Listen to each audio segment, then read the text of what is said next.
Egyptian archaeologists made an extraordinary discovery near Cairo just recently. Drumroll please. The most ancient and most complete mummy yet discovered in the country. Yes, they were keeping it under wraps. The 4,300-year-old mummy was found in a group of tombs close to the step pyramid of Djoser, dating back to the Egyptian Old Kingdom. It was covered in layers of gold. The team also found several other tombs, including one belonging to an ancient Egyptian official and another belonging to a secret keeper who had the power to perform special ceremonies. Another interesting tomb was that of a writer, which featured the largest statues ever found in the area. This vast burial site is also home to more than a dozen pyramids and resting grounds. Probably one of the most famous mummies in the world is that of Hatshepsut. She ruled Egypt like a boss for around 20 years, building all sorts of impressive buildings and creating new trade routes. But when archaeologist Howard Carter found her tomb in the Valley of the Kings, her sarcophagus was empty.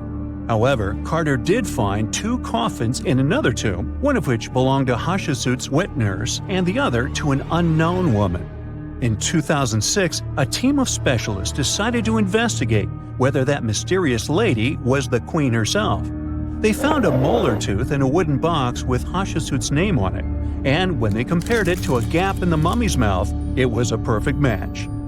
Ramses II was a pretty impressive ruler, but it was his mummy that eventually made history. Now, we don't hear too much about his daddy. Okay, I'll stop. Ramses is considered to be the most powerful pharaoh in all of Egypt, as he reigned for a whopping 6 decades. He also lived to be over 90 years old. Now that's pretty amazing, considering the time he lived in. Ramses II supposedly had over 100 offspring too. Talk about a big family. When he passed away, his body was originally buried in the Valley of the Kings, but some sneaky guys tried to rob his tomb of all his treasures. Officials back in the day weren't having any of that though, so they moved his body to a secret location to keep it safe. Fast forward to the 1800s, and Ramses II's mummy was discovered along with a bunch of other rulers and important officials. But it wasn't in the best condition, so archaeologists flew it to Paris to get it, pampered. Problem was, he couldn't just be transported into another country. The only solution available was to give Ramses II his own passport. His occupation was listed as king, and the document even featured his photo. Most mummies aren't necessarily known for having the most hydrated skin. But that of an ancient woman, also known as Lady Di, proves otherwise. No, not that Lady Di. This wealthy lady from ancient times was discovered in an ornate tomb in 1971, and she looked fabulous, if we can say so about a mummy. Thanks to the special conditions in her tomb, like the moisture in the environment and the lack of oxygen, her body was almost perfectly preserved. Her skin was soft, her hair was on point, and she was still flexible. The museum that now proudly displays her mummy also shows a ton of fancy items that were buried with her, like dinnerware and musical instruments. Archaeologists investigated the mummy further and discovered that she passed away from a heart attack at around 50 years old. Even though it hasn't been around for over 2,000 years, Lady Di is still making history. The mummy of Otzi the Iceman was discovered in the Alps in 1991. Austrian authorities initially thought he was a modern mountaineer because he was so well preserved. Turns out, he was actually from the Copper Age. He was found in a mountain pass over 10,000 feet above sea level. Through studying his mummy, we've learned so much about life in Copper Age Europe. For example, we know that he was a native of Central Europe and enjoyed eating meat. He also suffered from arthritis, narrowing arteries, and intestinal problems. But he likely used acupuncture and medicinal herbs to treat these conditions. And apparently, he was pretty handy with tools. He sharpened them just days before his untimely demise. Who knows if he was expecting trouble or just getting ready for some routine work. Now, King Tut and his story is most likely the one that made all mummies famous. This pharaoh passed away at the young age of 19, more than 3,000 years ago. But his mummy is still one of the most well-known in the world. When his tomb was opened in 1922, people went wild because it was still intact, unlike many other royal tombs. It had some seriously blinged-out coffins, including one made of solid gold. Not only did Tut's tomb give us a glimpse into ancient Egyptian history, but his mummy also taught us a lot about the time he lived in. DNA analysis helped identify his parents and revealed that the pharaoh had a rare bone disorder that might have made walking a bit tough. Now, Ginger is most likely one of the coolest mummies you'll ever hear about. He's like a time traveler from 5,000 years ago who's still looking fly with his golden hair and perfectly preserved nails. Ginger was discovered in Egypt and is believed to be the earliest known mummified body. Before people even knew about mummification, they used to place bodies in shallow graves in the hot, dry sand. And since the sand absorbed all the water, bacteria couldn't reproduce and the body was preserved naturally. Now, scientists are not sure if Ginger's preservation was intentional or not, but since he was buried with some pottery vessels, it's likely that whoever buried him knew some serious preservation techniques. If you want to meet Ginger in person, he's currently chilling at the British Museum. One Dutch art collector bought a statue from Asia and ended up finding a weird discovery. The statue contained a mummy hidden inside. Unfortunately, the body was too fragile to move, so they had to leave it there. The coolest part is that this mummy is over 1,000 years old and was on display for 200 years before being encased in the statue. When scientists did a CT scan, they found out that the mummy was filled with paper scraps covered in writings. Experts think he might have done this thing called self-mummification, which is a pretty intense process involving a special diet and tea that makes your body less prone to bacteria. Only a few people could handle this ritual, and those who managed to do that were seriously respected. No other Egyptian queen has baffled scientists and historians like the stunning Nefertiti. Based on her statues, she was known for her slender neck, wide eyes, and high cheekbones. Her name translates to "the beautiful woman has come." Talk about living up to your name, huh? Even though she wasn't a pharaoh herself, Nefertiti still managed to leave a lasting impression. Written records suggest that, as a wife and queen, she held an incredibly influential role. Because of her power, she was indeed admired, but she also managed to make quite a lot of enemies throughout her life. She was also related to King Tut, but not biologically. Rather, she was his stepmother. So far, locals have yet to identify her mummy, but that may soon change. A local Egyptologist who has been busy excavating tombs in the Valley of the Kings has found two mummies that he believes could be Nefertiti and her daughter. According to specialists, we may soon finally get a definitive answer about the identity of these two mummies. And if one of them does turn out to be Nefertiti, we could be in for a real treat. DNA analysis and CT scans of the mummy could give us the most complete and accurate image of the queen that we've ever seen. It's crazy to think that we've only scratched the surface of what lies beneath modern-day Egypt. Nefertiti ruled during a time of great power and prosperity in Egypt, but unfortunately passed away in a period of social turmoil, leading to her gravesite being lost. Now, where's my mummy?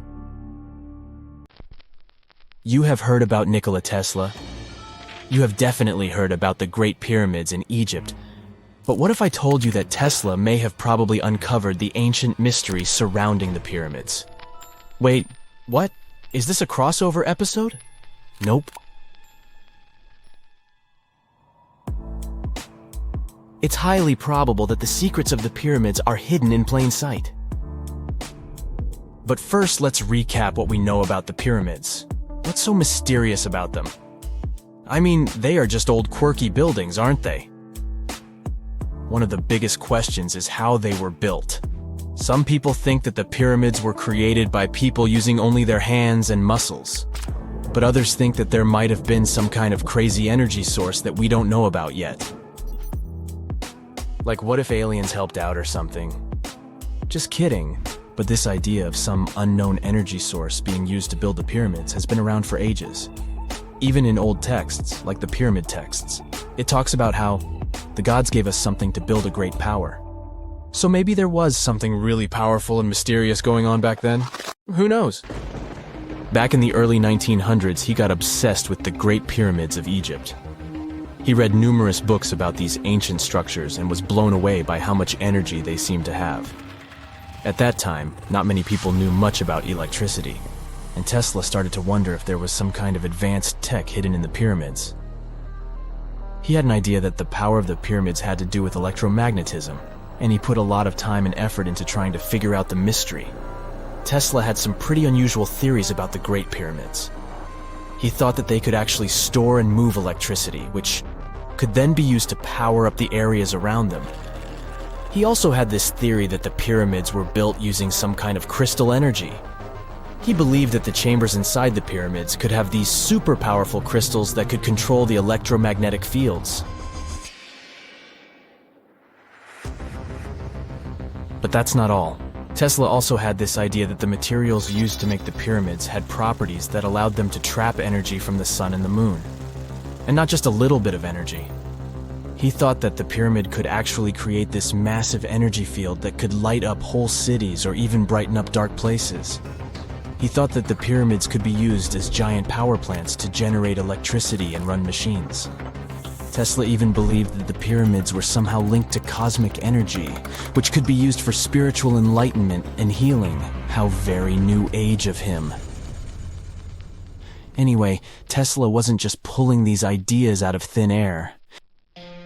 He was seriously into studying everything he could about the pyramids, from ancient artifacts and texts to hieroglyphs and drawings. And he came up with this idea that the pyramids were designed to be energy amplifiers, and some kind of unknown energy source was used during their construction.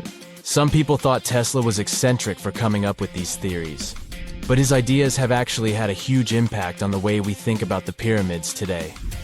Researchers and scholars have been digging into his theories for years and using them to uncover some of the biggest mysteries surrounding these ancient structures. For example, recently scientists have used theoretical physics to investigate how the Great Pyramid of Egypt would react to certain radio waves. They found out that if the radio waves were a certain length, the pyramid could concentrate the energy inside its rooms and focus it under its base. The scientists did lots of calculations to figure this out. They first thought about what radio wavelengths would work best. Then they made a model of how the pyramid would react to the waves. They figured out how much of the energy from the waves would get absorbed or spread out. Lastly, they checked how the energy would move around inside the pyramid when the waves hit it. To help explain all of this, the scientists used something called multipole analysis. This is when you take a complicated object and break it down into simpler parts. Then you can see how each part interacts with the energy that's coming in. It's like taking apart a puzzle to see how each piece fits together. The researchers are interested in how all of this can be used in the future. They want to make really tiny particles that can do the same thing as the pyramid, but with light. By changing the size, shape, and the material of these particles, they can control how the light moves around them. This can be really useful for things like making tiny sensors or super efficient solar cells. The scientists had to make some guesses when they were doing their research. They assumed that there weren't any hidden spaces inside the pyramid, and that the material used to build it was all the same. But even with these guesses, they still made some pretty impressive discoveries. But the pyramid study is not the only proof that Tesla was ahead of his time. There are more Tesla's projects that seemed unrealistic at the time, but that scientists and enthusiasts reevaluate and try to implement today. Let's talk about Tesla's most ambitious project, the Warden Cliff transmission tower. Back in 1900, Tesla was already a big shot when it came to electrical engineering in America. People were blown away by his amazing inventions and the fact that he managed to outdo Thomas Edison in the battle of currents. However, Tesla wasn't content to rest on his laurels. He decided to embark on his most ambitious project yet, the transmission tower at Warden Cliff. It was built between 1901 and 1905, and it was based on one of Tesla's breakthrough ideas. He had a vision to make the impossible possible by creating a global wireless communication system. It would use Earth itself as a conductor, transmitting music, news, stock market reports, secured military communications, and even facsimile images. Does it sound familiar? Right, it sounds just like the internet that we use today, only without the use of any wires. But Tesla had a much bigger dream in mind: to transmit power wirelessly. He already proved that high-frequency signals could be sent without any wires using his Tesla coil transformers, and this sparked his obsession with wireless energy transmission. His vision was to not only transform the way we communicate, but also to find a way to transfer power currents globally by tapping into the Earth's natural energy. Tesla believed that there was an abundance of free energy all around us that could be used for humanity's benefit. In 1899, he conducted some top-secret experiments and got convinced that it was possible to transmit electrical power through the Earth's upper atmosphere. This is actually how the Warden Cliff Tower was created. It was supposed to be the prototype station for a network of towers all over the globe that would provide the whole world with wireless energy. Unfortunately, Tesla didn't have the resources or the patience of his investors to bring this project to fruition. It ran into all sorts of financial problems and roadblocks, and in 1917, the unfinished tower was finally torn down for scrap metal to pay off Tesla's mounting debts. Now it remains a sad reminder that even the greatest minds can sometimes fall short of their dreams. The original red brick laboratory, however, is still there, and it is the only Tesla lab that has survived. Fun fact, in 2017, a film crew made a crazy discovery. They used ground-penetrating radar to explore the area around Warden Cliff, and they found a whole series of tunnels stretching for hundreds of feet underneath the site. Nobody knows exactly what these tunnels were used for, but people have been speculating for years that they were part of Tesla's grand plan. Warden Cliff, of course, is a major landmark for Tesla enthusiasts from all over the world. Who knows? Maybe someone will finally crack the mystery of the tunnels one day. But even if they don't, the legacy of Tesla and his amazing ideas lives on. The story goes that two Mayan twin boys loved to play ball. Sure, they were really good at it, but they also made a lot of noise when playing. The lords of the underworld soon became bothered by the sound and summoned the two boys to the underworld, a place the Mayans called Xibalba. As soon as the boys reached their gloomy destination, the lords of the underworld began putting them through a series of tests. Soon enough, the inexperienced twin boys failed the tests and lost their lives. But this was not in vain. This sad event resulted in the appearance of a beautiful fruit tree. Soon enough, a young woman saw a beautiful fruit on this tree and reached up to pick it. Legend has it that soon after that, she gave birth to another set of twin boys named Hunahpu and Xibalbay. Just like their ancestors, these twins were great ball players, but they were equally as loud, and the lords of the underworld became annoyed again. They decided to ask this pair of twins to come to play a game in the underworld, hoping to get rid of them too. When the twins arrived, the lord sent them through a number of frightening places. The first one was the House of Gloom, which was very dark. They then passed through the House of Knives, where they had to avoid getting injured. The twins then built a fire in the House of Cold so that they didn't freeze, and ran through the House of Jaguars, where they tricked the animals into not eating them. Finally, they entered the House of Bats, where they seemed to have lost their luck. One of the bats managed to run off with Hunahpu's head. The lords then challenged the twins to play ball with them, but the boys were clearly at a disadvantage. Xibalbay placed a turtle on Hunahpu's shoulders to make up for his lost head, and they began playing. As the lords became distracted by an animal near the court, Xibalbay stole his brother's head and placed it back in its place. Much to the annoyance of the lords, the twins were now able to tie the game. Hunahpu and Xibalbay continued to perform a series of tricks for the lords of the underworld. One of them involved Xibalbay injuring Hunahpu and then bringing him back to life. The lords were so impressed by the twins' performance that they asked them to do the same trick on them. Of course, the twins agreed, but after performing their trick on some of the lords, they refused to revive them. Seeing what had happened, the lords of the underworld admitted defeat and begged for their lives, promising not to intervene in the lives of people ever again. Hunahpu and Xibalbay were happy to have avenged their ancestors and gained the respect of the lords. Legend has it that the lords of heaven were so impressed by the twins that they took them to live in the sky by turning them into the moon and the sun. The Maya civilization was one of the most dominant indigenous societies in history, and their folklore and traditions are still discovered and studied today. They used to live in a territory called Mesoamerica. It was made up of modern-day Mexico and parts of Central America like Guatemala, Belize, Honduras, Yucatan Peninsula, and El Salvador. They lived from 1800 to 900 BCE and up to 900 to 1500 CE. Apart from their impressive legends, the Maya were very skilled inventors. They're known for their calendars, writing systems, farming methods, and sports. Their writing, for example, was found preserved on buildings and stone monuments, as well as in rare books and pottery. It's a system made out of more than 800 hieroglyphics in various combinations. Each of those signs was said to represent a syllable. Their writing system was deciphered by accident by Tatiana Proskorakov, an American woman who initially studied to be an architect. Since she didn't find a job in her field, she eventually became a Mayanist in her own right, despite not being academically trained. She was the first to notice that the Mayan upended frog glyph meant birth, and that their toothache glyph meant the date when the king ascended to the throne. It made it easier for scientists to pinpoint birthdays, as well as the names of the rulers of a specific Mayan dynasty.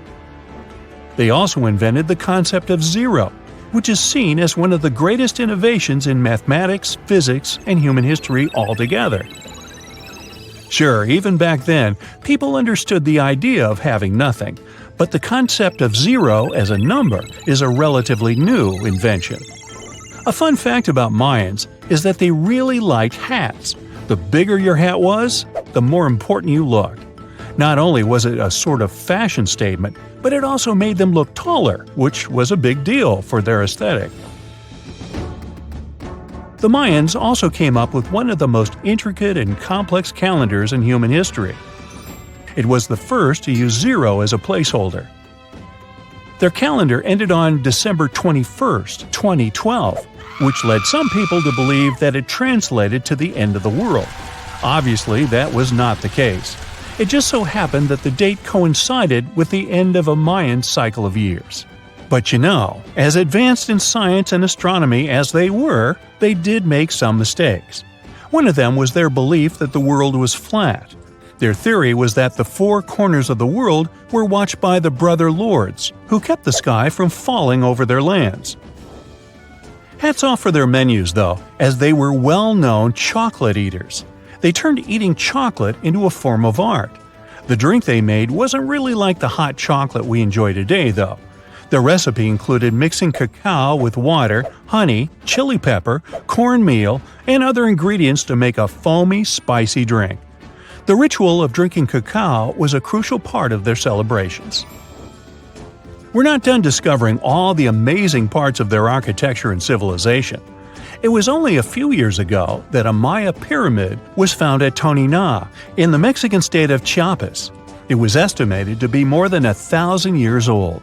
The reason why it escaped archaeologists for so long was that it lay hidden under what was believed to be a natural hill. The ruins of two Mayan cities have been recently discovered in the Mexican state of Campeche. Why didn't we find them until now? Well, they were concealed by really thick vegetation, which made it difficult for archaeologists to reach them. The Mayans didn't just disappear. Their descendants are still around today, many of them choosing to live in their ancestral homelands. You can find them in Guatemala, for example, where the Maya people make up the majority of the population. Overall, the Maya ethnic group contains people that speak different Mayan languages, such as Yucatec, Quiche, Quechua, or Mopan. They had no idea what a spa day was, but the Mayans really enjoyed a nice sweat once in a while. Sweat lodges were discovered around ancient Mayan sites. They were built out of stone or adobe. These rooms were an essential part of their cleansing and healthcare rituals. One of the earliest sweat lodges was found in Quello in northern Belize and appeared to date back 3,000 years. One of the most important parts of the Mayan culture was a ball game which they named Pix. It had both political and spiritual significance. We can see ball courts at important parts of Mayan archaeological sites. The main goal of the game was to pass a rubber ball through a very high stone hoop without using your hands. Basically, it was a combination of soccer and basketball. However, it could have serious consequences. The loser could, at times, even lose his own life. Ooh, high stakes indeed. Because of this game and the need for bouncy balls, the Mayan people were some of the first cultures to use rubber. They made it using natural latex. There were different kinds of rubber depending on what natural substances the latex was mixed with. And that, my friend, is the way the ball bounces. Sorry, but you know me, I just couldn't resist. When you hear the word mummy, you might get a chill down your spine. That's because most of us associate this word with those creepy characters we've seen in some scary movies. But in reality, mummies have helped us understand a lot about ancient civilizations, their rulers, and about how people used to deal with losing their loved ones. The people most famous worldwide for their mummies are the ancient Egyptians. They believed that some sort of existence after passing away was possible, if certain conditions were met. That's why they insisted on preserving the human body through the process of mummification and placing the mummy in a furnished tomb, kind of like giving it a fully functioning apartment of its own. Why did they believe in this? Well, because they were deeply connected to their natural environment for the most part. They saw the natural cycles around them, like how the sun rose every day, followed by the moon, or how new life was always sprouting from plants, even after they had wilted away. They also believed that the powerful spirit Osiris, who represented the cycle of passing away and resurrection, played a role in this process. To prepare for the afterlife, the ancient Egyptians followed certain rituals, like mummification, which involved using materials like honey, resins, and incense to preserve the body. There's no other mummy more popular than that of King Tut. He was a young pharaoh who ruled over 3,000 years ago in Egypt. The problem with discovering ancient royal tombs is that most of such burial sites were previously robbed. People knew ancient rulers had been left with many valuable belongings, so those locations became vulnerable to thieves. When King Tut's tomb was opened in 1922, people were excited because it had not been robbed, like many other previously discovered royal tombs. That's how well hidden it was. Inside, his mummy was encapsulated in a total of 3 coffins, including one made of gold. The objects found in his tomb showed us what ancient Egypt was like, and studying his mummy also helped us learn about the culture and practices popular at the time when he passed away. We also learned about his family by looking at his DNA. Scientists were able to discover that he had had a disease called malaria and a problem with his foot that might have made it hard for him to walk. Ramses II was another pharaoh in Egypt who ruled for 68 years, which was quite a lot back in the day. He was known for his expansion campaigns and building projects. Many objects from his time as a ruler still exist today, including a large statue of him. Ramses II was about 6 feet tall and lived to be about 90 years old. After looking at his mummy, scientists concluded that he may have had a medical condition that affected his spine. Now, remember those thieves I mentioned before? They are probably the reason why Ramses II ended up in a plain coffin in a secret collection of royal mummies at Deir al-Bahari, which was rediscovered in 1881. Thankfully, archaeologists were able to identify him because his journeys had been recorded on his wrappings. The process was really tedious too. In fact, in ancient Egypt, the mummification process could take a staggering 70 days to complete. A special person would say a very specific speech while delicately handling the body and drying it out using a type of salt called natron. They also used linen and resin to make the body look more lifelike and to wrap it in cloth. The tomb was equally as important for ancient Egyptians. The walls of King Tut's tomb, for example, were adorned with intricate artwork that depicted his journey to the afterlife, from his burial procession to his passage through the underworld. The ancient Egyptians believed that everyone made this journey after passing away, and they filled their tombs with items and paintings to help the person in their spiritual travels. Additionally, the walls of the tomb were decorated with spells from a special book, which contained a collection of poems that the Egyptians believed would help people reach the afterlife. And speaking of how important this journey was, people also placed food in these ancient tombs. In King Tut's tomb, archaeologists discovered 36 jars of vintage beverages and 8 baskets of fruit, which were believed to be left there to help him in his journey to the afterlife. The Egyptians believed that traveling to the afterlife took a really long time, so they left a lot of supplies, such as food and water, to sustain their loved ones. Pharaohs also generally had numerous luxurious garments and beautiful jewelry in their tombs to ensure that they would have a fashionable journey. These items included various types of linen clothing, such as tunics, scarves, gloves, and headdresses, as well as a lot of gold jewelry with precious stones, like bracelets, buckles, pendants, necklaces, rings, and even precious depictions of insects for protection. Some were also deposited with fans made from ivory and ostrich feathers to keep them cool in the afterlife. Some ancient rulers were even placed in their forever apartments along with boats. For example, Pharaoh Khufu built the Great Pyramid at Giza as his tomb, and a large ship was found inside.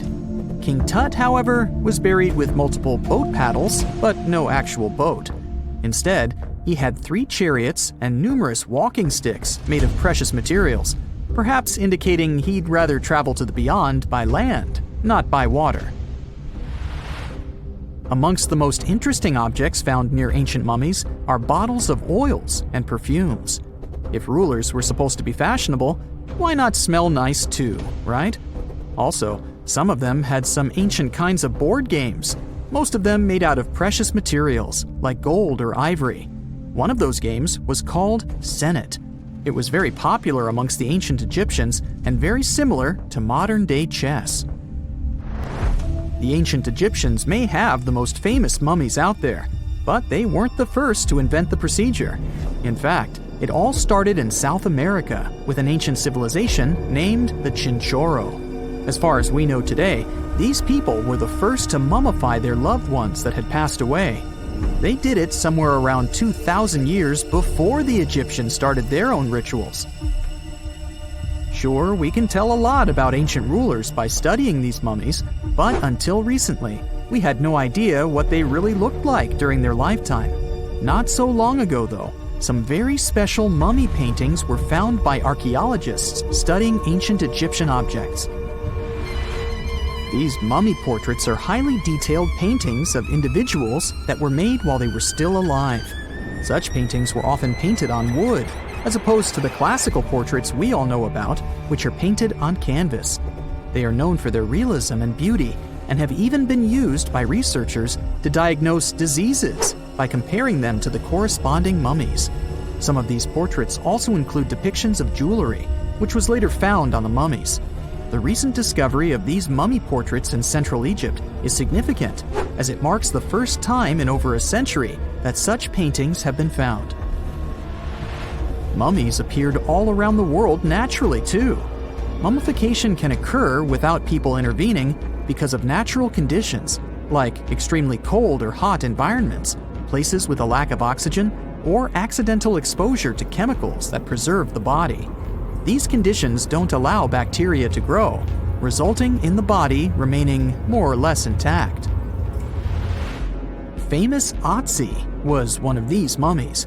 We know today he was a man who lived around 5,000 years ago in Europe. But upon his discovery in the Alps in 1991, Austrian authorities initially believed that he was a modern mountaineer because of how well preserved the body was. However, after the Iceman was removed from the glacier, it was determined that he was actually from the Copper Age. Whenever you hear about ancient ruins, you almost never picture them being suspended somewhere. or just randomly hanging on the branch of a tree, right? In fact, for most of the ancient artifacts we have exposed in museums all over the world, archaeologists did quite an impressive amount of digging. You see, buildings have this funny way of fading away over time if not properly taken care of. Sometimes we need to reuse some building materials, so an older construction may be sacrificed in the process. Other times houses are abandoned, and once they are exposed to the elements on the surface, like rain or sunlight, they don't really stand a chance. Some just simply crumble away due to good old erosion. So the only way a piece of architecture can survive the test of time is if it's somehow gotten buried deep down. Now, how did they end up buried in the first place? Well, it's quite the comedy of errors. Ancient cities had a habit of gradually raising their ground level like a kid adding toppings to their ice cream sundae. You see, these settlements were always busy collecting food and building materials to keep up with their ever-growing population. But hey, who has time to deal with waste and rubbish? It wasn't exactly high on their to-do list back in the day. So when it came to building new houses, ancient civilizations found it much easier to save their sweat and tears by piling up the rubble and constructing right on top. But that's not all. Rivers would also occasionally flood and deposit a layer of sediment on the city floors, further encapsulating those ancient constructions. And in those dry regions like the desert, where the wind likes to show off its sand and dust dance moves, you can bet it was a constant struggle to keep the establishments clean. One hilarious example is the Sphinx, which had its head buried in sand until a group of archaeologists unearthed it in 1817. Some ancient towns eventually got covered up because they were completely abandoned. With less human activity to control their expansion, plant seeds couldn't resist the opportunity and sprouted all over the place. They gobbled up carbon dioxide from the air and grew, adding more and more bulk to the ground. Those cheeky roots even decided to stabilize the soil made from decaying plant matter, creating layers upon layers of earthy goodness. It's like the ultimate DIY project Mother Nature embarked on, with plants as her loyal helpers. The act of digging into the secrets of ancient civilizations is not just about unearthing a lost world. It's also an epic quest to reveal the hidden treasures beneath layers of history. But how do archaeologists know where to dig in the first place? If everything is covered in layers upon layers of sediments, debris, and plant roots, they must have some sort of system they rely on before embarking on a new project, right? For starters, they're not always the ones suggesting an archaeological dig in a certain location. Let me explain. Let's say you're a contractor and you want to build a new fancy apartment complex in your city.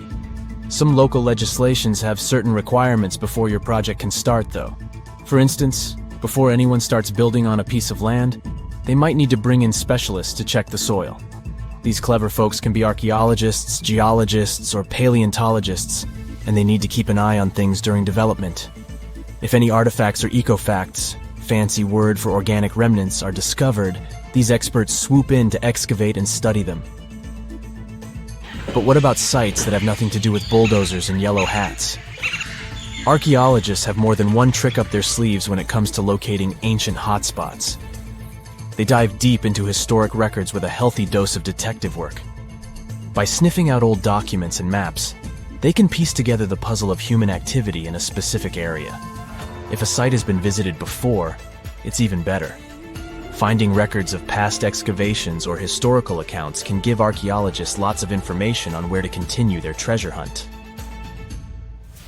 Before archaeologists start swinging their shovels, they engage in a bit of a visual scan mission. Armed with a grid system, they'll stroll around the site, keeping their eyes peeled for any artifacts that might be hiding just beneath the Earth's upper layer. From groundstone tools to historic glass and even ancient garbage dumps, yes, they're all so valuable. These keen-eyed explorers can spot signs of human activity faster than most people. If they stumble upon midden soil, fancy term for a garbage dump, they know for sure that humans once called this place home. Archaeologists don't just rely on their trusty shovels, though. They have an arsenal of gadgets to aid in their search for hidden wonders. Geophysical tools are like their secret weapons. Take the resistivity meter, for example. This clever contraption measures the electrical component of the soil and any buried features or artifacts. A buried wall, for instance, will create a different resistivity reading than the surrounding soil. Magnetometers and ground-penetrating radar work in similar ways, showcasing potential hints of ancient treasures in the soil. And who could forget our trusty old friend, the GPS? It helps archaeologists map out precise locations, like a high-tech treasure map, leading them straight to their pot of gold. Care to virtually visit some of the most important archaeological sites in the world? Well, follow me.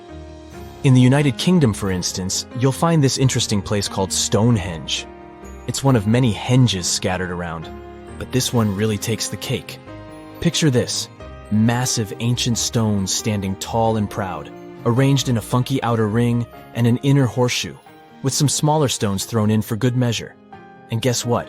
These amazing stones have been around for over 5,000 years. Talk about a serious case of rock-solid longevity. Now, here's where it gets interesting. According to local folklore, the legendary wizard Merlin whipped out his magic wand and poof! He teleported these massive stones all the way from Ireland. Apparently, some giants had assembled them there, but Merlin decided they would look much better at their new location. Others think it's just the ruined remains of an old Roman spiritual edifice. These amazing structures were built by our Bronze Age ancestors. With their simple tools and limited tech, they managed to create this monumental masterpiece. Impressive, right? Unfortunately, there's still so much we don't know about this area. Stonehenge's initial purpose remains a mystery to this day.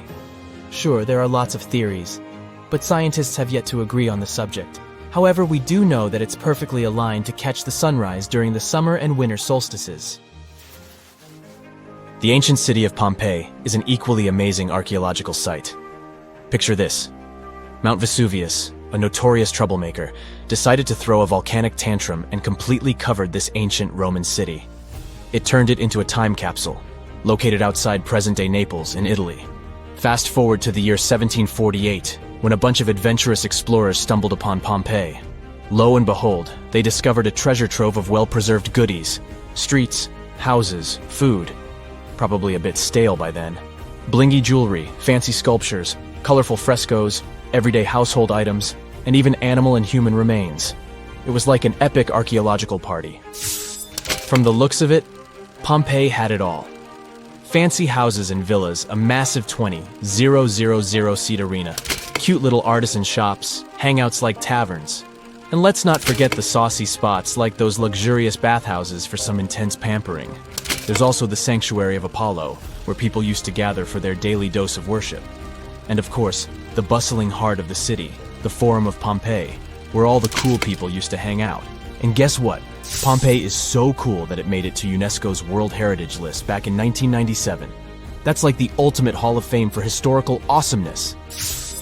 It also includes many other famous buildings and sites, like the Taj Mahal in India and the Acropolis of Athens in Greece. The year is 1923. Two teenagers sneak out of their homes in the middle of the night in Florida City. Rumor had it that an old man was building a rock castle by himself. But every time someone tried to see what the old man was doing, he would stop working. The curious teens managed to sneak into Ed's backyard and saw something they could later describe as magic. They recalled seeing rocks moving around like helium balloons. The old man was moving up to 30 tons of stone by himself to build his castle. Even if he didn't allow anyone to see him working, he would proudly talk about it around the town. But whenever people asked how he was building a stone castle all on his own, he simply answered, "I cracked the secret of the pyramids." This story begins in Latvia, Edward Leedskalnin's home country. Edward was born in a small village on January 12, 1887. He was born in a family of stonemasons, which is probably where he learned ancient techniques of building. However, he grew up as a sickly boy, which meant he could never carry much weight or undergo heavy physical activity. At the age of 26, an unfortunate turn of events determined Ed's fate. The love of his life broke off their engagement, and heartbroken Ed decided to move to the United States. He lived in a couple of American states before finally moving to Florida, where his life's adventure started. Ed spent years searching for the right spot of land to build his dream house.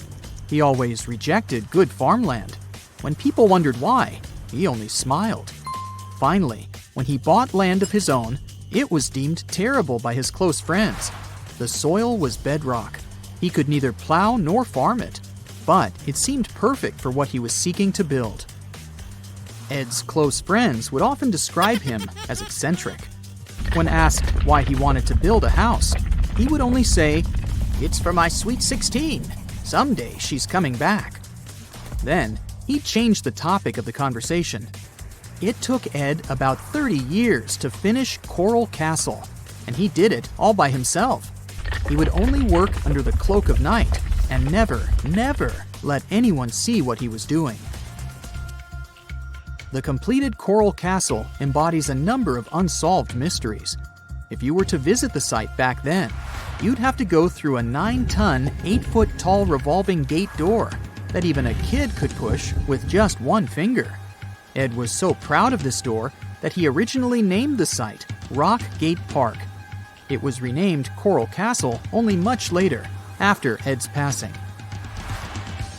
Once inside, visitors would access the incredible wonders of Ed's constructions: towers, mystic symbols, furniture, and swing sets, all made entirely of monolithic blocks of stone.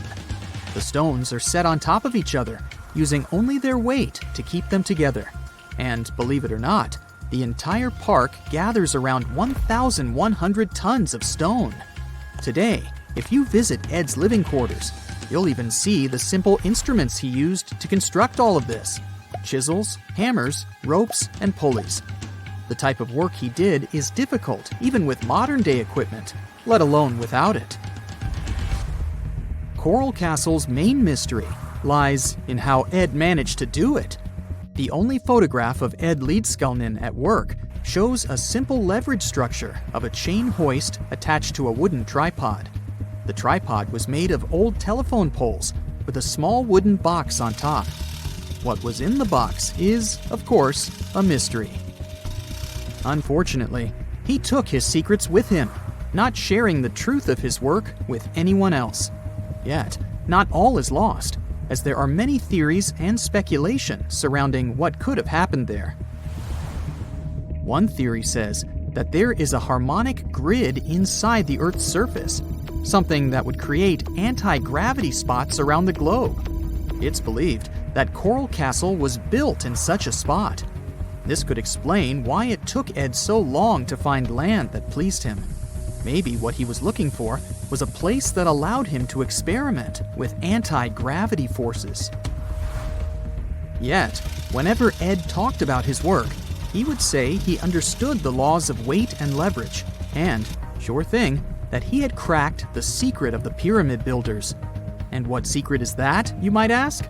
According to Ed himself, it has to do with magnetism. He even published a pamphlet called Magnetic Current. There, he explains that every object has magnetic particles inside of them. A person just needs to understand where they are located inside such objects. This way, objects can be lifted and moved around without much effort, just like moving something heavy underwater.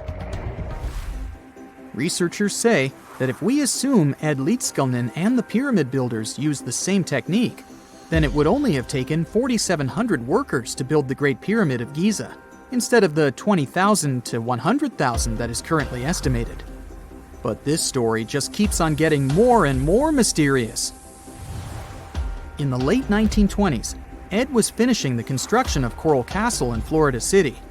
Rumors about his work had spread around town. People said Ed was hiding a stash of money somewhere in his living quarters. One night, a group of men waited until Ed was alone and broke into the castle to rob him. They couldn't find the money, and luckily didn't harm Ed.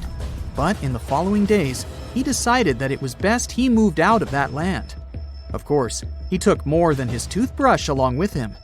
Ed decided to move the entire Coral Castle to another land, 10 kilometers away from where he had built the park. Legend says he hired a truck driver and asked him to swear secrecy about what Ed intended to do. He asked the driver to look away while Ed loaded the truck by himself, moving all of the rocks without any help. With the truck loaded, Ed and his castle moved to Homestead, Florida, where the park is located until this day. In 1986, a group of engineers from Florida University was called to try to fix the park's gate entrance, the 9-ton revolving door that Ed was so proud of. They arrived with plenty of modern-day equipment, including a 20-ton crane. When the engineers took the door down, they noticed that Ed had used a strange circular stone at the bottom of the revolving door.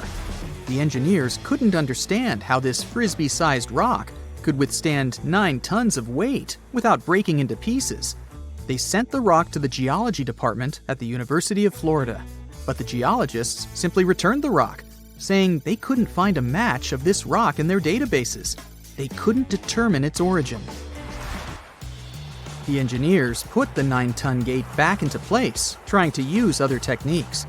At first, it didn't work without the base rock Ed had originally used. So, they had to cut the gate rock to make it work as a revolving door once again, proving that modern-day technology couldn't replicate what Ed had done single-handedly. Fast forward to 2011, and another man claimed to have cracked the code of the pyramid builders and Ed Leedskalnin himself. Wally Wallington, a retired construction worker from Lapeer County, Michigan, has managed to build using similar techniques to those used by Ed. Wallington is known for having built his personal Stonehenge in Michigan. He is said to have used simple machines, such as levers and counterweights, moving around multi-thousand-pound concrete blocks. Unlike Ed, Wallington has shared his techniques with the public. Multiple videos are showing the clever engineering he built from very simple materials. It sure is impressive. The man has moved his entire barn into another property just with the help of simple tools. However, there is no way to prove that these were the same techniques used to build Coral Castle. To this day, the secrets of Coral Castle haven't been unraveled. But hey, we can always keep trying to solve it. A gruesome discovery took place in Egypt some years ago. You want to hear about it? 16 human hands, carefully buried in 4 eerie pits. They didn't look too much like human hands at first, since they were abnormally large, but they were. Weirdly, there were only right hands. No left hands were in sight. It turned out that it points to the practice of an ancient dark ritual. Old Egyptian art and tales talked of a ceremony where warriors would present the right hand of their adversaries as proof of victory and ask for gold in return. Egyptians believed in the afterlife, so cutting off someone's hand meant you cut off their power eternally. Guaranteeing this type of defeat was interesting to the winning party. Here, the fight was between Egyptians versus Hyksos, who lived in what was once known as Canaan. Egypt has always been the center of some history-changing findings, and some time ago, this papyrus was found. If we stretched it open, it would be just a tad bigger than the height of a skyscraper. The world's tiniest skyscraper, which is located in Wichita Falls, Texas. When humans didn't write on their notes app, they wrote on this thing, made from the medulla of a papyrus plant. Around 2,000 years ago, ancient Egyptians wrote something reminiscent of a book where they describe most of their funerary traditions and their visions of the afterlife. It's considered one of the most important texts from ancient Egypt and is still sold in bookstores to this day. This ancient manuscript was unearthed from a chamber located just south of the Pyramid of Djoser, located in Saqqara. Oh yes, Djoser is the oldest pyramid in Egypt and not the Giza pyramids like most people think. So recently, the site of Saqqara buzzed with excited archaeologists who probably found one of Egypt's oldest complete mummies. They believe that this beautiful and well-preserved mummy was that of a wealthy man. He was discovered in a deep shaft, covered in layers of gold leaves. There are many symbols that show he was an important and wealthy man, like the band he wore on his head, the bracelet on his chest, and the fact that he was embalmed with a tunic, which was reserved for Egypt's finest. The most exciting part of the entire discovery was finding the resting place sealed with mortar, just as the ancient Egyptians had left it 4,300 years ago. Now this may sound weird, but back in 2008, archaeologists discovered a missing pyramid. Now it went missing because it deteriorated over the span of 4,000 years. Today, you can only see its base. It was a pretty important site back in ancient times. It is said that around the area of the pyramid, the ancients hosted a special type of ceremony where high priests would carry mummified remains of sacred bulls. Now, here's a fun fact. Ancient Egyptians believed that Apis bulls were earthly incarnations of the city deity of Memphis and was connected to rites of fertility. It wasn't just any Apis bull, though. They needed to be all black, with a single white mark between its horns and a bunch of very specific characteristics. They were selected by the local priests and honored until they passed away. After that, they were mummified and buried in underground galleries. Meanwhile, this missing pyramid sort of disappeared around the 1800s. It was a German archaeologist who first found it in the village of Sahara. He called it the Headless Pyramid when he first found it. But then, years after the official discovery, the desert sand came along and covered the whole thing. There were some excavations between the 19th and 20th centuries, but they weren't too systematic. That's why scientists were so thrilled when they dug an entire pyramid's base after removing the 25-foot mound of sand that was covering it. Oh, and it turns out American archaeologists are excavating a cemetery in Egypt that could contain over 1 million mummified bodies. So far, archaeologists have dug around 1,700 mummies. One of the main differences from other classic Egyptian mummies is that these people weren't kings and pharaohs. They were commoners that most likely lived about 1,500 years ago, when Egypt was controlled by the Roman and Byzantine empires. The name of the cemetery is cool, though, the Way of the Water Buffalo, just in case you want to check it out on your next trip. Other than bulls and buffaloes, ancient Egyptians also liked baboons. Are you seeing a pattern here? In the beginning of the 20th century, archaeologists discovered a site filled with mummified baboons in a place called, guess what? The Valley of Monkeys. An animal wouldn't have been mummified if it wasn't considered important. Certain animals were more important than others, since they were linked to specific deities.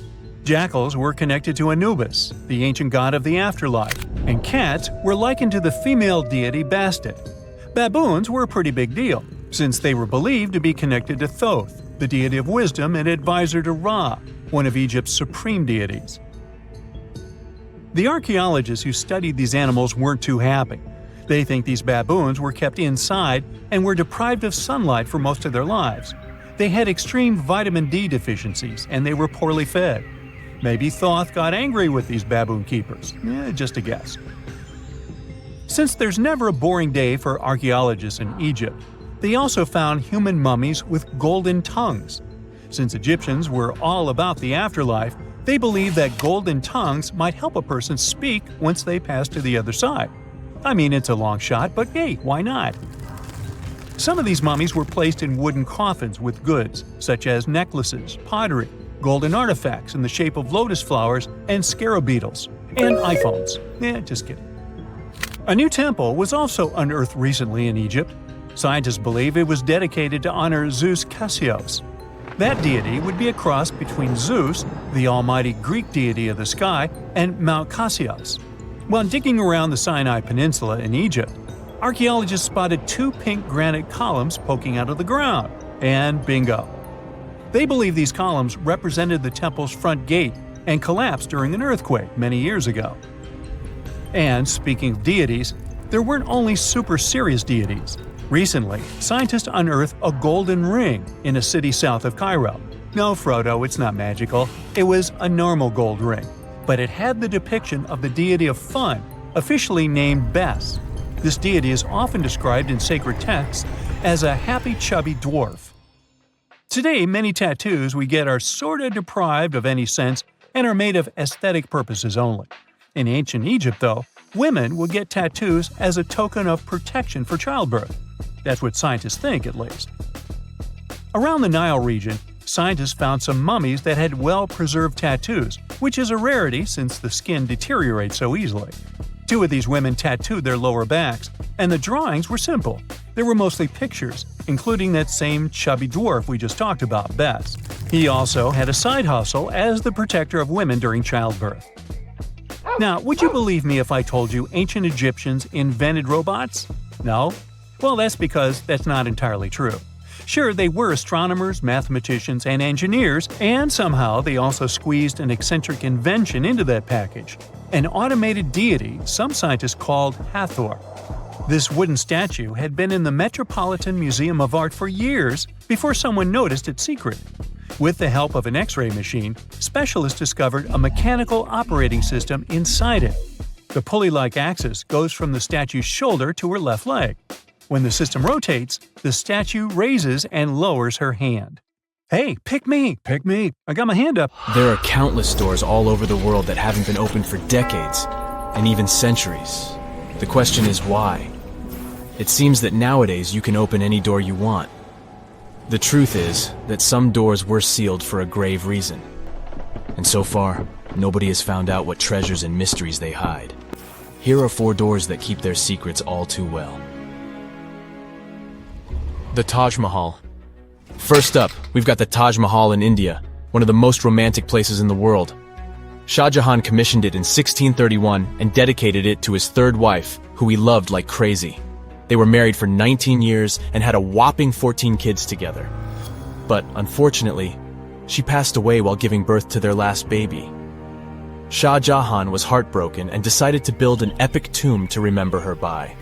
The construction took a whopping 20 years to finish. The building has quite an interesting layout. The design is super unusual with these 4 massive 130-foot tall minarets that stand on the corners of a huge platform. They're not just there for looks. Back in the 17th century, architects were having some serious issues with buildings collapsing under their own weight. So, the chief architect of the Taj Mahal made sure to place those minarets as far away from the tomb as possible. And he even tilted them in a way so that if they did fall, they wouldn't wreck the rest of the Taj Mahal. Talk about planning ahead. The Taj Mahal is hiding some crazy secrets. There are sealed rooms all over the place that nobody is allowed to enter. And if you check out photos of the building from the riverside, you can spot 2 basements. But guess what? They're sealed up too. Nobody knows what's inside or why they've been locked up since the time of Shah Jahan. Apparently, there's a good reason why those rooms are off limits. Some researchers think that they were built using marble, which turns into a different substance called calcium carbonate if it's exposed to carbon dioxide. And when that happens, little bits of marble start chipping off like crazy. To make matters worse, there's no air flowing into these rooms. That means that if too much CO2 builds up in the basement, the 4 minarets could collapse. But wait, there's more. Some people think that the body of Shah Jahan's wife can be found in one of these sealed-up rooms in pristine condition. Why not? Who knows what the mysterious rooms might keep? The Great Sphinx of Giza. The Great Sphinx of Giza is shrouded in mystery. It's not just the largest monolith statue in the world, but it's also a hybrid creature with a woman's head and a lion's body that originates from Egyptian and Greek mythology. It's also very ancient. It's estimated to be around 4,500 years old. The construction of this marvel took about 3 years and required 100 workers, who were not slaves and were treated with delicacies like sheep and goat meat. It is also thought that it used to be much more massive than it is now. Archaeologists found huge stone blocks and abandoned toolkits near the site. However, the real secrets of the Sphinx lie underground, near its paws. A group of scientists used a seismograph to detect 2 hidden chambers beneath the Sphinx's paws. Some people think that these rooms might be the legendary Hall of Records, which holds ancient scrolls revealing the secrets of the universe. I mean, that's way cooler than any library I've ever been to. Rumor has it that the Egyptians even had info on Atlantis stashed down there, which is like a super old version of a conspiracy theory. Unfortunately, we can't go on an adventure to check it out just yet. The chambers presumably have 2 entrances, but both remain sealed. The researchers haven't yet received the green light to check out their theory. Let's hope they won't keep us in suspense forever. Sri Padmanabhaswamy Temple. This temple is located in the beautiful state of Kerala in India. This temple is famous for more than just its breathtaking beauty. Underneath the temple there are 6 vaults, creatively named A, B, C, D, E, and F. The enormous iron doors to these chambers add to the mystery of what's behind them. A few years back, the authorities decided to open these vaults to the world, but it wasn't an easy task. You can't just open the doors and enter the vaults. It required a lot of work. It took them a while, but finally, in 2011, they opened 5 of the 6 chambers. And guess what they found? Tons of treasure. Bags of gold, precious gemstones, and priceless diamond jewelry. The estimated worth of everything found in the vaults is a whopping $1 trillion. It's like the temple was the real-life inspiration for Aladdin's Cave of Wonders. But wait, I said 5 of the 6. What happened to the last one? Vault B has remained closed, but not for lack of trying. They simply didn't manage to open it. There is even a belief that it's fatally cursed. Legend says that only a saint or sage can break the curse by chanting a specific mantra. But no one has been able to do this yet, presumably because we don't have saints or sages at our disposal. There is also rumor that in the 30s some temple invaders tried to enter Vault B to do some good old looting. But they never reached their target. Apparently terrible snakes materialized out of nowhere and chased the gang away. But of course, this is just an urban legend, and there is not proof of that. However, it is said that the Auditor General dealing with the temple claimed that Vault B had been opened at least 7 times since 1990, and nothing bad happened to anyone who entered. Who knows? Maybe we should send Indiana Jones to check it out. The First Emperor's Tomb. Deep under a hill, completely undisturbed and surrounded by dangerous traps, lies an ancient 2,000-year-old tomb. It belongs to Qin Shi Huang, the first emperor of China. He was born in the Qin state and became king when he was just a boy. But when he grew up and gained full power, he united the warring states ancient China was divided into by conquering them. After that, he created the Qin dynasty. When he died in 210 BCE, they buried him deep underground in a massive tomb. And when I say massive, I mean massive! Back in 1974, some farmers in Xi'an, China, stumbled upon something strange while digging a well, a huge terracotta soldier. This discovery led to an extensive archaeological dig that has continued for over 40 years, revealing a collection of thousands of clay soldiers. The unique thing about these soldiers is that each one has its own unique features, from hairstyles to facial expressions. It's believed that there could be up to 8,000 of these soldiers, but only 2,000 have been found so far. Interestingly, the central tomb, which is believed to be the resting place of the emperor, is still untouched. In ancient records, there are references to a vast underground city that the emperor built, complete with scenic towers, palaces, and whatnot. Sima Qian, a Han Dynasty historian, wrote that the tomb was adorned with treasures and had space for hundreds of officials, but the lack of technology to properly examine the site is what's holding things up. Qin Shi Huang was surrounded by liquid mercury in his tomb, with 2 of the streams representing the major rivers of China, Yellow River and Yangtze. The ancient Chinese believed that mercury could provide immortality, but it could have also caused the emperor's death since he regularly took mercury pills to prolong his life. The dangerous levels of mercury contamination in the soil near the tomb are the main reason why scientists are reluctant to explore it. It could be very dangerous both for people and for the environment. Now, if I had to choose which door to open, I'd probably go for the one that doesn't lead to a tomb surrounded by poisonous mercury. Call me crazy, but I'd like to avoid any potential health hazards.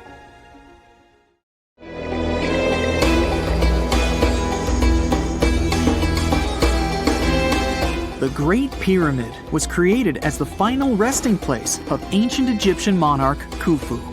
According to legend, French leader Napoleon entered the Great Pyramid and came back out looking shaken and super pale. He never revealed what he saw inside, but whatever it was is said to have affected him for the rest of his life. When Napoleon entered the pyramid, he would have walked through a super tight and ascending passageway. He'd then go through another passageway, known as the Great Chamber. This corridor would have been much taller than the previous one, and would have cobbles too.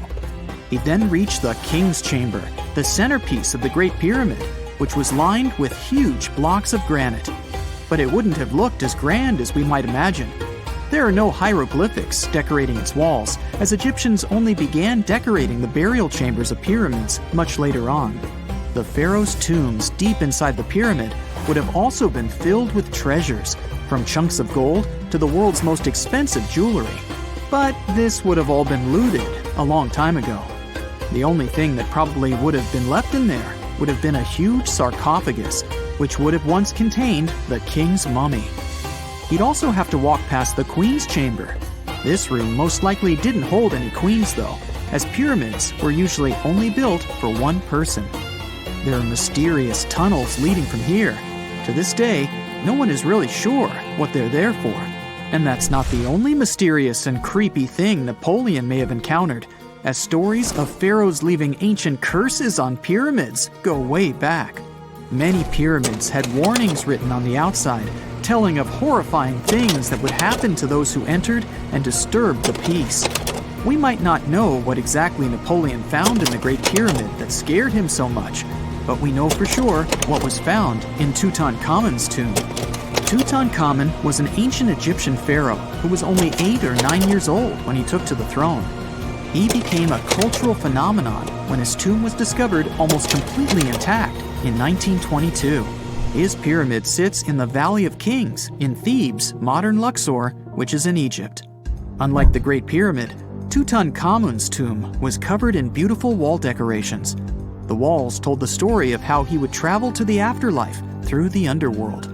Egyptians believed all people would have to take this journey, so they would fill their tombs with objects and paintings to help them get there. There'd also be spells painted on the walls. They believed this would help people pass over to the next realm.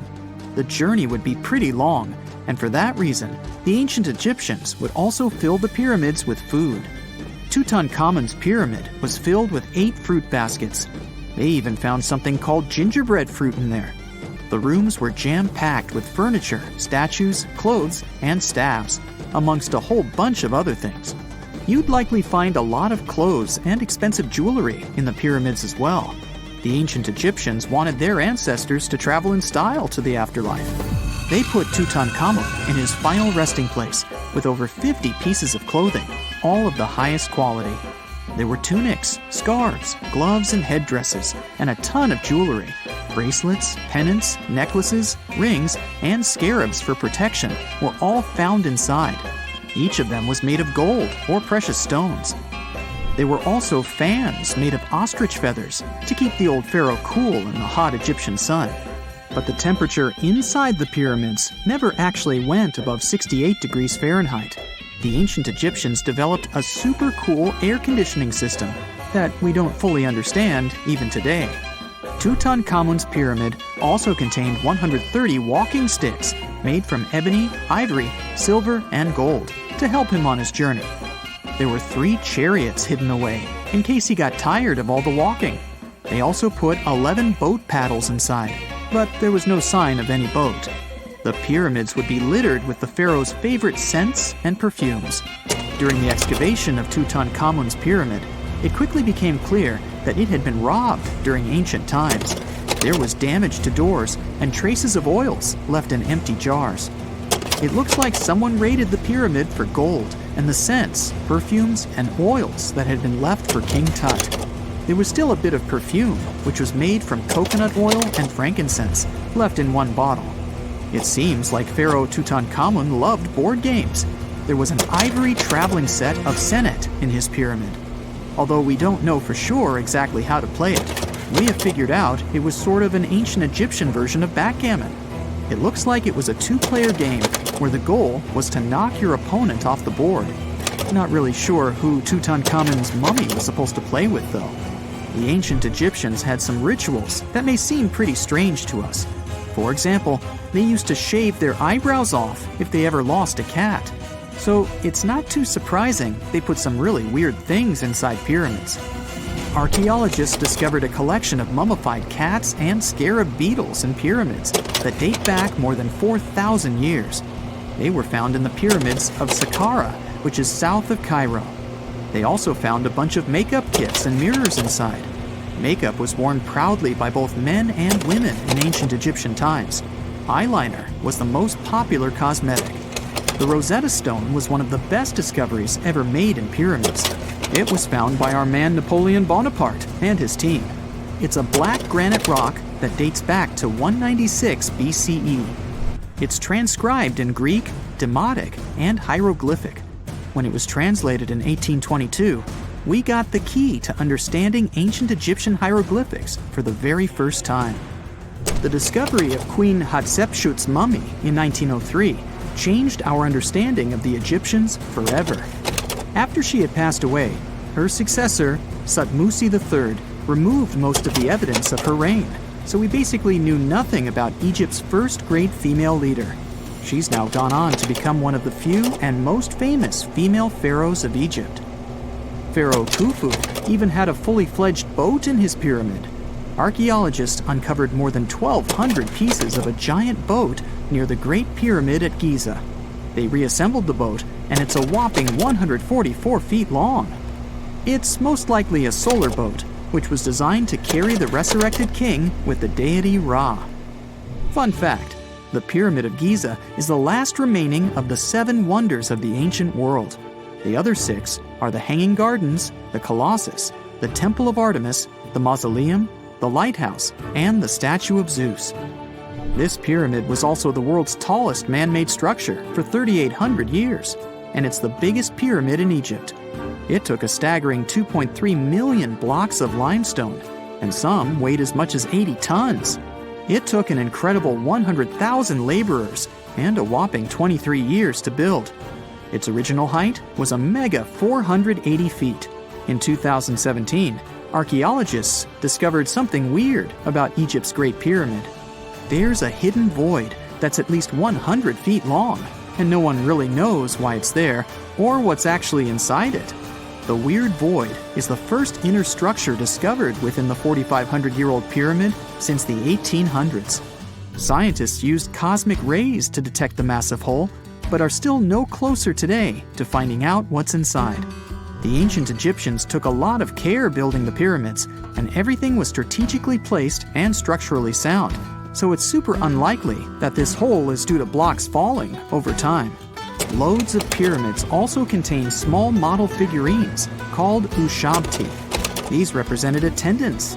They believed they would come to life to serve the pharaohs in the afterlife. But it's amazing that all this stuff actually fit inside. There isn't actually a huge amount of space inside the structures. It's mostly just rock. And now we're off to almost 5,000 years ago. Let me take you to ancient Egypt, where back in 2550 BC, guess what? The construction of the Great Pyramids of Giza started. People learned to build cathedrals and skyscrapers, but it wasn't until recently that these massive buildings appeared. It's still a mystery to even modern scientists how these pyramids were built 5,000 years ago. No wonder they are one of the 7 wonders of the ancient world. They're also the oldest of them and the only wonder of the ancient world that still exists in the 21st century. It must have taken a lot of cooperation to build a thing that massive, even for today's metrics. But the Giza pyramids weren't the first pyramids ever.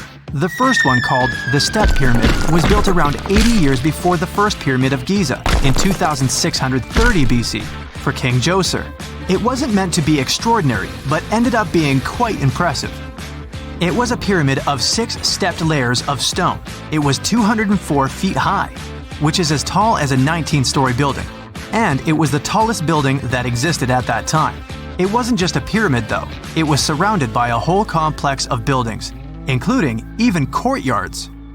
In ancient Egypt, people believed in the afterlife, so everyone, especially kings, wanted to make sure they had everything they needed to get ready for it. Here's why the pyramid complex was perfectly supplied with a lot of objects people used every day. The complex included a pyramid and a kind of a palace. Those buildings had many things the king loved and might need one day, like furniture, food, and gold vessels. After Djoser, building pyramids became common practice, but many pyramids weren't finished.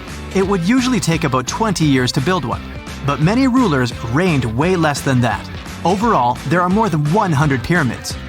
The most famous pyramids are the Great Pyramids of Giza.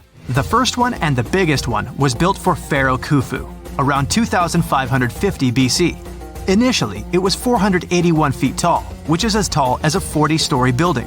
The second pyramid was built for Khufu's son, Pharaoh Khafre, around 2520 BC. It's just a bit shorter. usually standing at 471 feet high, a 39-story building. This is the pyramid with the famous statue of the Sphinx. Sphinxes have a lion's body and a human head. They were built to guard important areas. This one has the head of Pharaoh Khafre and is guarding his pyramid, facing the sunrise.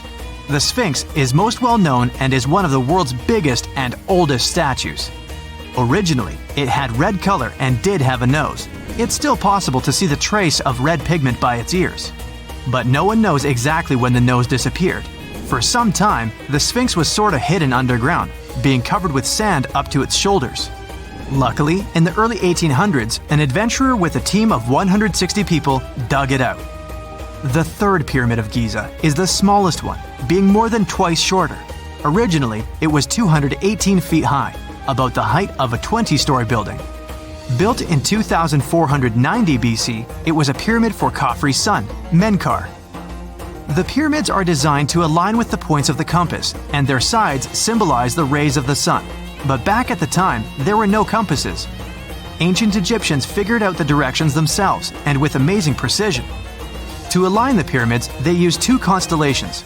Originally, the pyramids were covered in smooth white limestone and had a gold-silver top to reflect the sun. Later, the white limestone was taken from the pyramids by other kings and used for other buildings. Scientists estimated that ancient Egyptians used about 2.3 million stone blocks to build the first pyramid. Each block weighed more than 1 ton. This is the weight of a rhino. Some blocks were even bigger, being almost as heavy as an elephant. 4.5 millennium ago, there was no modern equipment to help build it. There were no machines, no wheels, and even no steel. The only metal available to them was copper. Even today, scientists aren't sure how the Egyptians managed to build the pyramids. There are no records left that would shed light on it. Some even think that Egyptians wanted to keep it as their secret and didn't even record it on purpose. Many believe that poor people and foreigners built the pyramids, but it's not true. Actually, the builders were very skilled workers, and they were fed and paid well. The archaeologists claim that the builders lived in a nearby temporary city and were a highly organized community with a strong leader. Scientists say that around 20,000 people worked on each pyramid complex, and it took about 20 years to build each. It probably was a national project. The construction site was large in resources, and food and essentials were likely to be contributed from all parts of Egypt. Even with all that support, it remains unclear how people managed to cut, transport, and assemble those huge stones. One of the theories suggests the stones were most likely transported on boats down the Nile River. Then, there was a harder part. They had to be moved to the construction site. For that, they probably used wooden sleds. It wasn't very hard to pull them because the sand mixed with the right amount of water was pretty slick. And 10 people could move a sled even with a rock weighing 1 ton pretty easily. Finally, one last problem. The stones had to be lifted and put into place. Archaeologists have discovered the remains of the ramps system that dates back to when the pyramids were built. Most likely, the Egyptians designed a unique system to move and pull huge stone blocks, but no one knows what it looked like exactly. The most common opinion is that there were several ramps around the pyramid to help move the blocks. The ramp was growing with the pyramid getting higher. They suppose people were walking up the stairs, pulling the stone on the wooden sled up in the middle on the sandy ramp. But this is just one of the options. Others say that the ramps were going around the pyramid. Some say the ramps were inside the pyramid. But we'll never know for sure, and it'll forever remain a mystery, just like the ancient Egyptians wanted. Surprisingly, there's not much inside the pyramids. Most of it is just solid stone with very little open space. But let's take a quick look inside the biggest of the pyramids of Giza.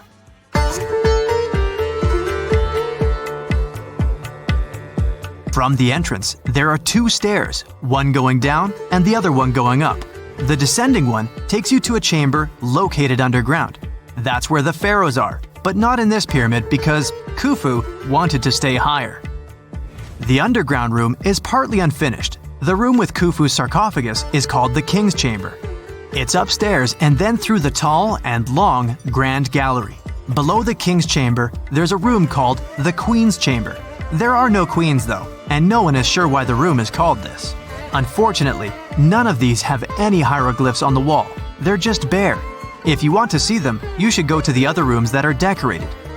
Those pieces of art are depictions of ancient Egypt's culture and daily life. The texts allow researchers to study their language and grammar. Sadly, the treasures that once were here in the pyramid are long stolen. From that room, there are several tunnels for an unknown purpose. There are many tunnels and passages inside the pyramids. There are many chambers and shafts and secret ways. Scientists have been sending little robots with cameras there for some decades already. And the robots did discover another chamber a bit upstairs with hieroglyphs on the walls. But even today, much of the pyramids is still unknown, and there's no so-called building plan of the pyramids. Egyptians did create a mystery no one can crack for 4,500 years already. Scientists recently started to X-ray the pyramid to learn what's inside it without entering it and its narrow, mysterious tunnels. Imagine working 7 days a week on a large-scale construction site. You, along with thousands of others, carry millions of stone blocks and put them on top of each other according to a complex system. You work without modern construction equipment. You have no air conditioning or constant access to water. It's so hot outside that you can fry eggs on the road. You've been building the pyramid for decades, and now, when it's finally done, you enjoy the result of the colossal work of thousands of people. You're looking at a giant cultural monument of global value that will freeze in time and amaze people for tens of thousands of years. A few thousand years have passed. People in the 21st century see the pyramids and are like, wow, I can't believe humans have built this. Yeah, the people who built the pyramids wouldn't have appreciated such a theory. But actually, there are reasons to believe that people built it using some fantastic technology. From the outside, it seems the Great Pyramids are just big triangles of stone. People just put some heavy blocks on top of each other, and that's it. In fact, the design seems too perfect to be true. The pyramid consists of more than 2 million blocks. They lay so close to each other and are so even that you couldn't squeeze even a thin sheet of paper between them. Scientists still can't figure out the exact technology for building the Egyptian pyramids. One of the biggest and most famous is the Great Pyramid of Giza. This huge construction, well known all over the world, has one big secret. There should be a capstone on top of the pyramid. It's a triangular-shaped stone block, a small pyramid on top of a huge one. It's also called a pyramidion. The builders of ancient Egypt made it out of granite and limestone and covered it with gold. No records or old drawings prove that there was a pyramidion at the top of the Great Pyramid of Giza. But there's another ancient Egyptian structure with such a triangle, the Red Pyramid. It was built before the Great One, and its capstone has survived to this day. Archaeologists have found and reconstructed it. But where could the capstone of the Great Pyramid be? It's a mystery that still has no answer. Some are sure that some thieves have stolen it from the top. Maybe they just climbed up and pushed the pyramidion down. It makes perfect sense. The capstone was probably the most valuable element of the pyramid. Many scientists and archaeologists still don't know its exact purpose. Some believe that this peak covered with gold glorified the pharaohs.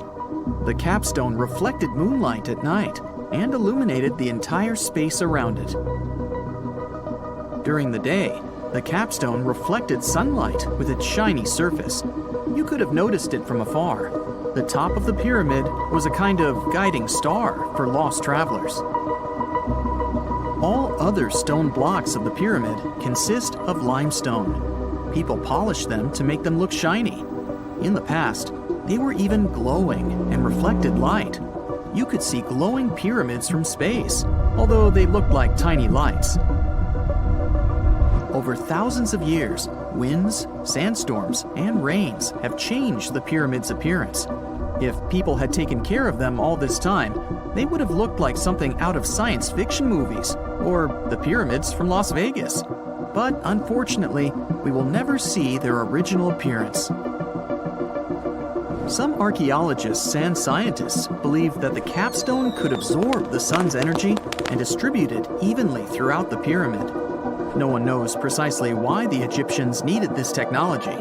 There's a theory the pyramids are ancient energy systems. The pharaohs applied this energy to use some unique technologies that were more advanced than all the achievements of the 21st century. And the triangular shape of the pyramids was ideal for boosting this electromagnetic energy. In theory, solar radiation, or electromagnetic forces, accumulated at the top of the pyramid, filled the inner rooms, and then went down the walls to the base. Any surface distortion could prevent the flow from spreading, so they had to create a perfectly smooth surface. That's why they installed the blocks so that nobody could squeeze a needle or razor blade between them. Many people believe in this theory because they built the pyramids from limestone. This material can hold energy inside itself. In the inner part, they created granite deposits to cause air ionization, that is, to create an electric charge. They also dug channels under the pyramid for water to transmit electricity. And at the top, they put a gold capstone, the best conductor of electricity. So, this is how you get a great power generator. Different cultures used similar technologies to create electricity all over the world. But these are all theories. If it had been working, humanity would have used these technologies today. There are mentions of the metal industry, chemistry, engineering, physics, mathematics, and astronomy in some ancient records. Most scientists don't believe in all these things. We know the detailed stages of the technology's development in different cultures. In the 21st century, scientists, historians, and anthropologists can track the evolution of all modern devices. If people had created some technological inventions in ancient times, the history of the world would have looked different. Perhaps all the achievements of antiquity could have been wiped off the face of the earth by global cataclysms, and it can happen to us. Just imagine how people would dig up a laptop in 5,000 years. Perhaps they wouldn't understand what kind of device it is. Another Egyptian wonder surrounded by mystery is the statue of the Sphinx. The Egyptians carved it out of a single massive piece of limestone about 4.5 thousand years ago. But scientists still don't know the exact date of its construction or who built it. People painted the Sphinx in different colors, so it looked much brighter and more vivid in the distant past.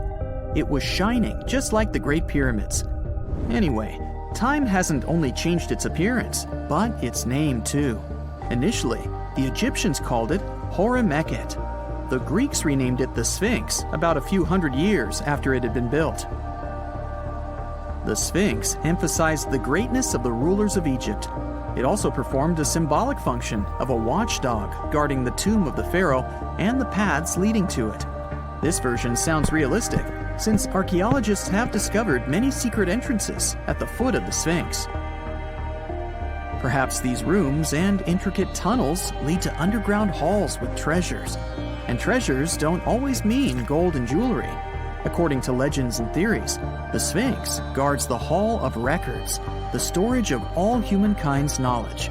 The information about the ancient mythical state of Atlantis could be there. You can find many detailed maps of the internal dungeons of the Sphinx on the internet. They show structures 12 stories deep under the statue. It looks like a small city filled with gold, scrolls of knowledge, and various ancient artifacts. But don't believe all these maps. These are just theories. Several thousand years have passed, but people have very little information about it.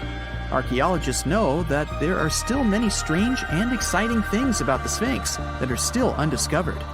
Some locals are afraid to research because they believe they can awaken something terrible from the underground depths. Therefore, it's mostly scientists from other countries who conduct the excavations. In 1998, scientists discovered strange tunnels leading to empty rooms under the Sphinx. They realized that some people tried to get there through tunnels in the past, and maybe those people took all the treasures that were there. One of the legends says that some powerful artifact lays beneath the Sphinx. Its technology can change the whole world, but the locals are hiding it because it can damage the planet. Some believe that you can find evidence of unknown technologies painted on the granite walls in the pharaoh's tombs. But most likely, these paintings and signs tell us the myths and legends of ancient Egypt. But what if Egyptian symbols and drawings are detailed instructions for using ancient technologies? What if the locals that lived at that time thought, people in the future won't be able to get energy themselves. Let's leave some detailed instructions for them. Anyway, there are many riddles and theories. In reality, the search for answers is a dangerous undertaking, since it's not easy to get into the underground halls. Excavations can ruin the structure of the entire Sphinx. Any person inside the tunnels may get lost and never be able to find their way back. Besides, it costs a lot of money. Now, what would be awesome is if people could invent some device that could scan underground areas and show their detailed models.